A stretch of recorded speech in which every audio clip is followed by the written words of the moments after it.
Good morning, JCA families. This is Senior Morgan Linneweh, and today is Wednesday, April 29th, 2020.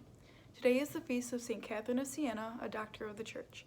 She lived from 1347 to 1390 in Italy. She was a lay member of the Dominican Order and an influential theologian of the era.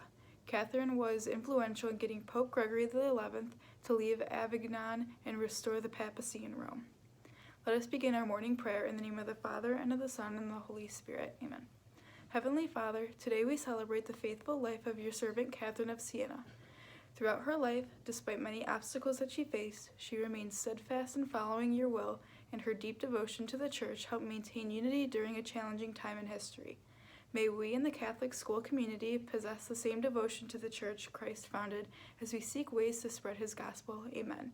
Our Lady of Mount Carmel, pray for us. St. Francis of Assisi, pray for us. In the name of the Father, and of the Son, and of the Holy Spirit. Amen.